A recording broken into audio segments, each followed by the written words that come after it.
திருவள்ளூர் மாவட்டம் திருத்தணி அருகே குடிநீர் கேட்டு அரசு பேருந்தை சிறைபிடித்து பொதுமக்கள் போராட்டத்தில் ஈடுபட்டனர். பெரிய கடம்பூர் ஊராட்சியில் கிராமத்தில் கடந்த 30 நாட்களாக முறையாக குடிநீர் வழங்கப்படவில்லை என்று மக்கள் பலமுறை அதிகாரிகளிடம் முறையிட்டுள்ளனர். ஆனால் குடிநீர் பிரச்சினையை தீர்க்க எந்தவித நடவடிக்கையும் எடுக்காததால் அன்வர்த்திகான்பேட்டை பகுதியில் இருந்து திருத்தணி சென்ற அரசு பேருந்தை சிறைபிடித்து மக்கள் போராட்டத்தில் ஈடுபட்டனர். திருநள்ளாறு கோவிலுக்கு வந்த பக்தர்களுக்கு தாவேகா சார்பில் இளநீர், தர்பூசணி உள்ளிட்டவை வழங்கப்பட்டது. தொடர் விடுமுறை காரணமாக திருநள்ளாறு கோவிலில் வழக்கத்தை விட கூட்டம் அதிகரித்து காணப்பட்டது. நீண்ட வரிசையில் காத்திருந்து பக்தர்கள் சாமி தரிசனம் செய்தனர். இந்த நிலையில் கோயிலில் இருந்து வெளியே வந்த பக்தர்களுக்கு கோடை வெயிலை தணிக்கும் வகையில் தாவேகா சார்பில் இளநீர், ஐஸ்கிரீம், தர்பூசணி, குடிநீர் உள்ளிட்டவை வழங்கப்பட்டது.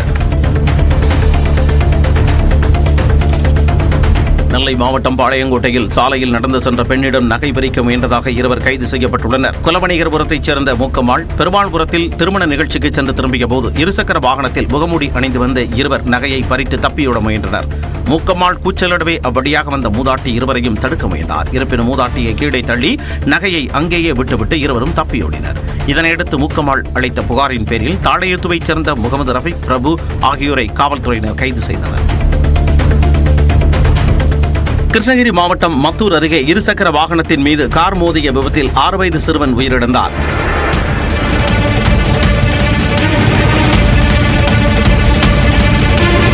சென்னையில் வசிக்கும் அருண்குமார், புவனேஸ்வரி தம்பதியின் 6 வயது மகன் ரிஷி கோடை விடுமுறைக்காக சாம்பல்பட்டியில் உள்ள தாத்தா வீட்டிற்கு வந்துள்ளார். இவருக்கு உடல்நலம் பாதிக்கப்பட்டதால் தாத்தா, பாட்டி இருவரும் இருசக்கர வாகனத்தில் மருத்துவமனைக்கு அழைத்துச் சென்றனர். அப்போது பின்னால் வந்த கார் மோதி தூக்கி வீசியதில் ரிஷி உயிரிழந்தார். நீலகிரி மாவட்டம் குன்னூர் அருகே 11ஆம் வகுப்பு படிக்கும் தனது பேத்தியை பாலியல் வன்கொடுமை செய்த 75 வயது முதியவர் போக்சோ சட்டத்தில் கைது செய்யப்பட்டார். சிறுமிக்கு திடீர் உடல்நலக்குறைவு பாதிப்பு ஏற்பட்டதால் பெற்றோர் குன்னூரில் உள்ள தனியார் மருத்துவமனைக்கு அழைத்துச் சென்றனர். அங்கு சிறுமி 7 மாதம் கர்ப்பமாக இருப்பது தெரியவந்தது. இதையடுத்து காவல்துறையில் புகார் அளிக்கப்பட்ட நிலையில் அவர்கள் நடத்திய விசாரணையில் சிறுமியை அவரது தாத்தாவே பலமுறை வன்கொடுமை செய்தது தெரியவந்துள்ளது. இதையடுத்து தாத்தா கைது செய்யப்பட்டார். சென்னை திருவான்மியூரில் வீட்டுக் கழிவறையை சுத்தம் செய்ய இன்ஸ்டாகிராம் விளம்பரம் மூலமாக வந்த திரிபுரா மாநிலத்தைச் சேர்ந்த இருவர் 30 சவர நகைகளை திருடிச் சென்றுள்ளனர். திருவள்ளுவர் நகரைச் சேர்ந்த சிவசங்கரியின் வீட்டிற்கு வந்த இருவர் வீடு முழுக்க ஆசிட் ஊற்றியுள்ளனர். நெடி அதிகமாக இருந்ததால் வீட்டில் இருந்தவர்கள் வெளியேறிய நிலையில் நகைகளை திருடியதோடு சுத்தம் செய்ததற்கு பணத்தையும் பெற்று தப்பியுள்ளனர். 30 சவர நகைகளை வெறும் 12 லட்சத்திற்கு விற்ற நிலையில் திரிபுரா சென்று அவர்களை கைது செய்த போலீசார் விசாரணை மேற்கொண்டு வருகின்றனர். செங்கல்பட்டு மாவட்டம் புலிப்பாக்கம் அருகே விபத்தை தவிர்க்க சாலையோரம் சென்ற அரசு பேருந்து பள்ளத்தில் இறங்கியதால் பரபரப்பு ஏற்பட்டது. கம்பத்திலிருந்து சென்னை கிளாம்பாக்கம் சென்ற அரசு விரைவு பேருந்தை பின்னால் வந்த வாகனம் முந்திச் செல்ல முயன்றது. அப்போது அந்த வாகனம் உரசுவது போல் வந்ததால் ஓட்டுநர் பேருந்தை சாலையோரமாக திருப்பியுள்ளார். இதனால் பேருந்து சாலையோர பள்ளத்தில் இறங்கி விபத்திற்குள்ளானது. இந்த விபத்தில் பயணிகளுக்கு எந்த பாதிப்பும் ஏற்படவில்லை. அனைவரும் மாற்று பேருந்தில் அனுப்பி வைக்கப்பட்டனர். மயிலாடுதுறை மாவட்டம் குத்தாலம் அருகே கட்டுமான பொருட்களை ஏற்றிச் சென்ற சரக்கு வாகனம் மோதியதில் இருசக்கர வாகனத்தில் சென்றவர் உயிரிழந்தார். மேக்கிரிமங்கலத்தை சேர்ந்த சிவராமன் மயிலாடுதுறை கும்பகோணம் சாலையில் குத்தாலம் தேரடி பகுதியில் இருசக்கர வாகனத்தில் சென்றார். அப்போது எதிரே வந்த சரக்கு வாகனம் மோதியதில் தலையில் பலத்த காயமடைந்து சாலையில் மயங்கி விழுந்தார். 108 ஆம்புலன்ஸ் மூலமாக மருத்துவமனைக்கு அனுப்பி வைக்கப்பட்ட நிலையில் சிகிச்சை பலனின்றி சிவராமன் உயிரிழந்தார்.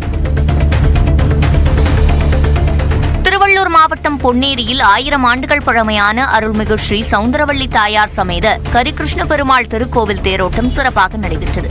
பிரம்மோற்சவத்தின் 7ஆம் நாள் விழாவில் கரிகிருஷ்ண பெருமாள் ஸ்ரீதேவி பூதேவியுடன் 4 மாட வீதிகள் வழியாக வலம் வந்த நிலையில் பக்தர்கள் பக்தி பரவசத்தோடு தேரை வடம் பிடித்து இழுத்தனர்.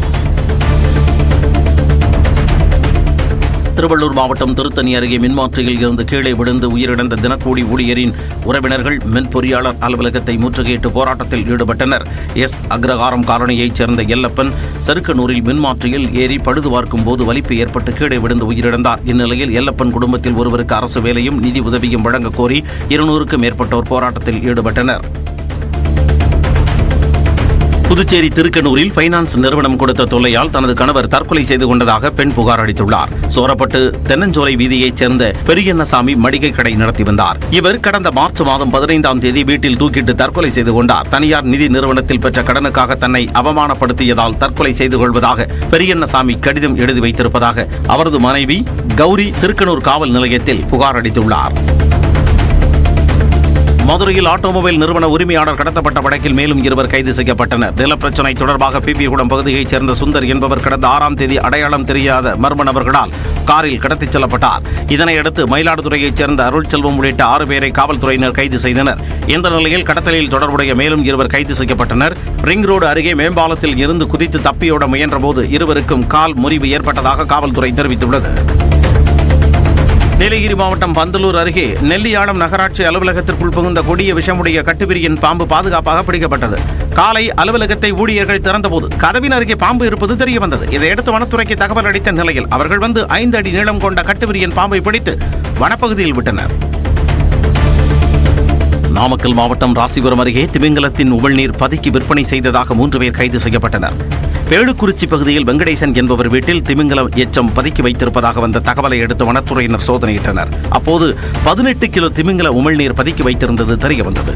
இது தொடர்பாக 3 பேரை கைது செய்த காவல்துறையினர் 2 கார்கள் மற்றும் 5 செல்போன்களை பறிமுதல் செய்தனர். மேலும் தலைமறைவான 2 தேடி வருகின்றனர்.